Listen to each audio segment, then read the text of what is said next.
मध्ये साजरा होत आहे. 15 ऑगस्ट 1947 रोजी आपल्या भारत देशाला स्वातंत्र्य मिळालं. या स्वातंत्र्यासाठी अनेक वीरांनी आपल्या प्राणाचं बलिदान दिलं आणि खऱ्या अर्थाने 1950 रोजी आपण हा पहिला. तेव्हा सगळ्यांनी सावधान स्थितीत उभं राहायचं. झेंडावंदन झाल्याबरोबर पहिल्यांदा राष्ट्रगीत होईल, जन गण मन अधिनायक जय हे. त्यानंतर राष्ट्रगीत संपल्यानंतर मी एक ऑर्डर देईन. त्यावेळी आपले हात वर कपाळाला गेले पाहिजे आणि मग झेंडागीत सुरू होईल. झेंडागीत सुरू होत असताना झेंडागीत संपेपर्यंत आपले हात वरच असतील. ऑर्डर दिल्यानंतर हात खाली घ्या. कळलं?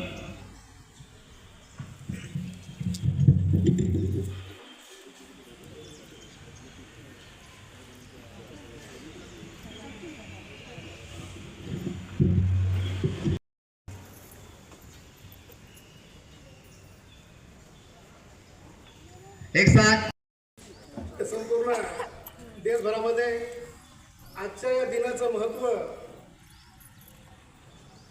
जर आपण बॅकग्राऊंडमध्ये जर गेलं पाठिंबाच्या इतिहासामध्ये, सर्वप्रथम आपला परिचय करून देऊया. आपला आजचे प्रमुख मान्यवर मारणे साहेब आणि आपल्या शेखर सोसायटीमध्ये सर्व नागरिक बंधू आणि भगिनींनो, आजचा कार्यक्रम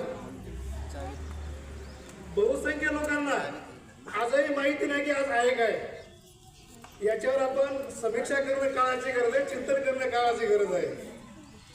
डावरे सरांनी उल्लेख केला आता, काकांनी उल्लेख केला की हा 77वा प्रजासत्ताक दिन. प्रजासत्ताक म्हणजे काय, हा दिन का साजरा केला जातो, तर याचं दुसरं आपण उत्तर भाग शोधावं लागेल की 26 जानेवारी 1950ला आपण या भारताचं संविधान स्वीकारलं गेलं. त्याच्या अगोदर की ही संविधान निर्माण करण्यासाठी 2 वर्षे 11 महिने 18 दिवस संविधान घ्यावं लागलं. त्याच्या अगोदर आपल्या देशाला संविधान नव्हतं, हा त्याचा अर्थ होतो. आणि जर होतं तर तो संविधान कुठलं होतं. मग वेगवेगळ्या आपल्या देशामध्ये अनेक जाती आहेत, अनेक धर्म आहेत, पण त्या व्यवस्थेमध्ये सर्वांना एक सूत्री कार्यक्रम नव्हता. आणि म्हणून हे संविधान अंमलात आलेला दिवस जो आहे तो गणराज्य, प्रजासत्ताक, रिपब्लिक डे अशा वेगवेगळ्या याच्यातून आपण प्रसारमाध्यमाच्या माध्यमातून प्रचार प्रसार केला जातो. पण शोकांतिका ही आहे की ज्या वेगाने या संविधानाचा प्रचार आणि प्रसार म्हणजे तळागाळातल्या लोकांपर्यंत हा विचार जाणं गरजेचं होतं की लोकांना जर कळलं असतं. कदाचित आपण आपला एक परिवार आहे, आपण एकमेकाला सांभाळून घेतलं पाहिजे. पण आपण आपल्या एकमेकाला सांगणं परिवाराला याचा वाईट म्हणण्याचा किंवा मन दुखवण्याचा हेतू अजिबात नाही. हे आपण सर्वांनी समजून घेतलं पाहिजे की आजच्या दिनी की आपल्या देशाचा राष्ट्रध्वज आहे, आपण त्यांना सर्वांनी मानवंदना दिली, सलामी दिली. पण जो मुख्य याचा कार्यक्रमाचा उद्देश आहे की प्रजासत्ताक म्हणजे जनतेचा राज्य, सर्वसामान्यांचा राज्य आहे. आणि त्या सर्वसामान्य देशाचा आज आपण मालक आहोत. ही जागृती प्रत्येक लोकांपर्यंत होणे काळाची गरज आहे. पण ते हे लोकांना आजही माहीत, चांगल्या जे ग्रॅज्युएशन झालेले आहेत, कलासांच्या पोस्टला आहेत, त्यांना सुद्धा माहिती नाही आहे. हे कोणाला पडणार नाही आहे. पण विद्रोही सत्य असतं आणि सत्य कोणीच नाकारू शकत नाही. फक्त एवढंच माहिती आहे की आज गणराज्यातील प्रजासत्ताक. पण प्रजासत्ताक म्हणजे काय की आज जनतेने, जनता पूर्वीच्या काळात व्हायचं ती परंपरा हजारो वर्षाची होती. तो राजा झाला, त्याच्या घरातला परत कुणी वारस होईल म्हणजे दुसऱ्याला नो एंट्री, प्रवेशच नव्हता. ही परंपरा चालू होती.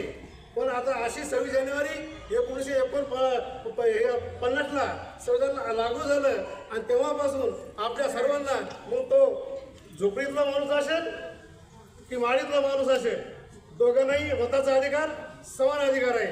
दोघंही असं नाही की तो श्रीमंत आहे म्हणून फियाबी पहिलं मतदान करेल, तर तो एकाच रांगेत उभे राहतील.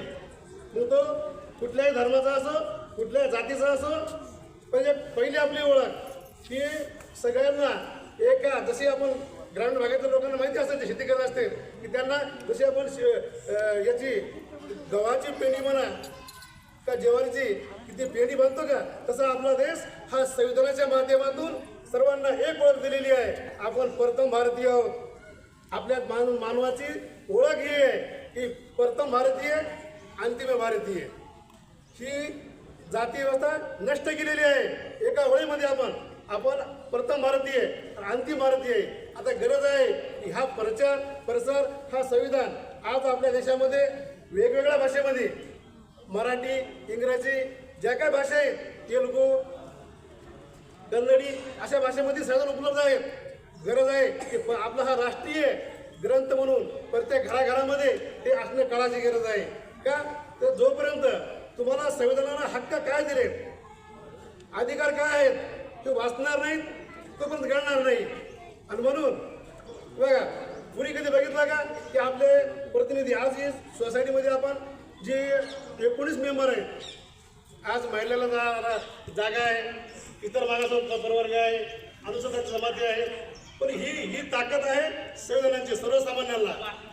आज आपण तुम्हाला एक त्याचा पुरावा म्हणून सांगतो की आपण प्रत्येकाने रामायण वाचलं असेल, महाभारत वाचलं असेल.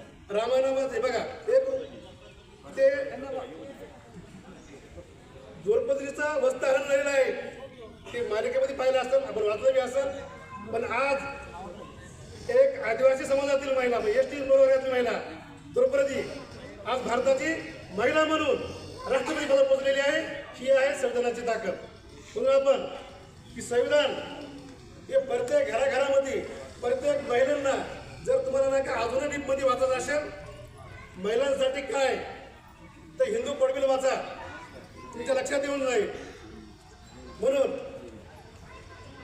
जो प्रसार आज या ठिकाणी भारतीय संविधानाची प्रतिमा, जसे की पहिले आपल्या देशाचे परंपरा म्हणजे निवडणूक होण्यापूर्वीच आपल्या देशातून इंग्रज गेले आणि ज्यावेळेस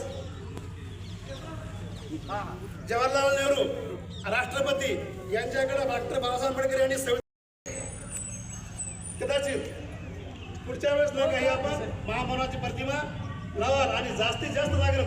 मी वारंवार सांगतो की कार्यक्रम आता जसं जागृत कधी होईल की आपण जरा दिवा पेटतो.